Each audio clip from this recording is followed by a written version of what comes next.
In this video, I'm going to talk about everything that goes into pricing and delivering a $10,000 a month retainer service for one of my clients in my video agency here in Los Angeles, California. My name is Jason. I own JLS Video Agency, and we primarily produce podcasts for large health and wellness influencers around the country. I have a team of 8 full-time employees that work for me, video editors, creative strategists, and a team of videographers, boots on the ground here in Los Angeles.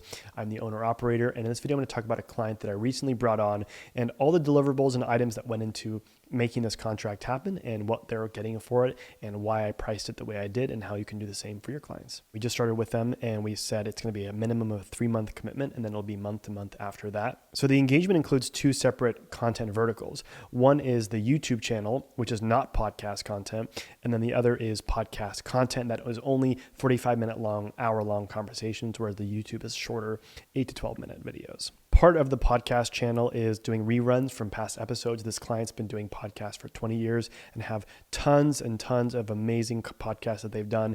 And we're going to basically be re-updating, re-optimizing them with the times. They only did audio releases. We're going to be making video releases of them and making shorts from everything as well. And if they need ad reads, we'll be helping out with them and working with their ads team to make sure the ads get recorded, written, and placed into the correct episodes in the right order. Of course, monthly metric calls are super important. We're going to be doing bi-weekly metric calls, looking at the analytics, looking at the data, and then reiterating on that. What's not included is also a PA, a local videographer that we're going to be paying around 4 hours a week to actually be recording the podcast.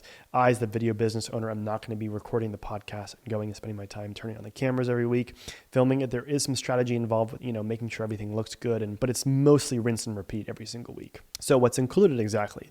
This is a line by line item on what exactly gets put into that agreement. So it's going to be 16 full-length video episodes per month total, 8 for the podcast channel, 8 for the YouTube channel. And then, of course, also versions with and without ads, because the ads are going to be in the audio versions on Apple and Spotify. And then we're going to have non-ad versions uploaded to YouTube.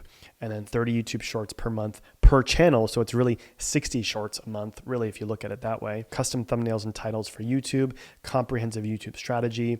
We'll be doing community engagement, responding to comments as they come, podcast editing, audio distribution. And then another huge aspect of this is being their podcast producers. So we'll be doing a run of show for every single new episode that gets recorded. They're going to be recording 4 episodes a month. Of course, 4 is the backlog episodes that have already been cut, but we're going to be recording 4 a month, and we're going to be offering run of shows for every single episode, saying here's what we think you should talk about, here's some talking points based off what's viral right now, what's interesting, what you think your audience will like, and then formatting that into a run of show and presenting that to the host.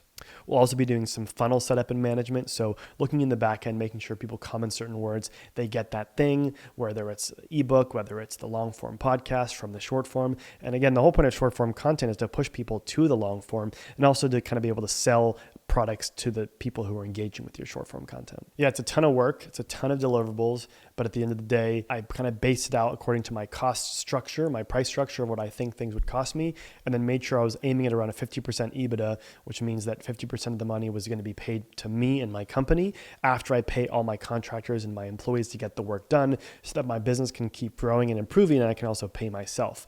At the end of the day, as a business owner, it's about paying your contractors well and being able to pay yourself so that you can reinvest that money into improving your systems, improving your software, and growing so that you can do better work for your clients. Personally, I put that money into self-education. I put that money into being able to take time off for myself so that I can rest and do an even better job for my clients, because at the end of the day, it's about making a content machine that works for itself so that you can keep growing and iterate and do even better work for your clients. It's not some guilty thing that I should be ashamed of like, oh, I'm trying to take more and more money from my contractors and from my employees. The way I think about it is money is an energy exchange. And if you put it back into the business, it's just going to give back to you even farther. So I always put money back into the business. I always pay myself as much as I possibly can, because I know that at the end of the day, that's the most important thing to growing and sustaining a business over the long term.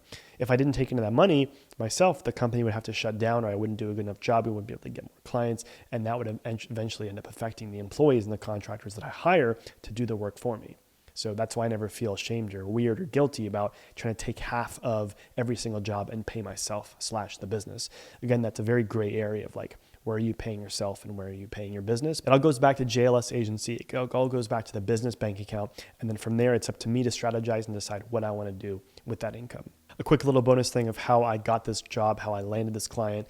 We're actually producing the podcast for one of this client's friends, and she was on our client's podcast and they saw the operation and how smooth things were running. And so they actually onboarded us for a trial period. We did a few podcasts for them. They literally loved working with us. They loved what we did. We got in a couple of strategy calls with them. We showed them all that we could do for them.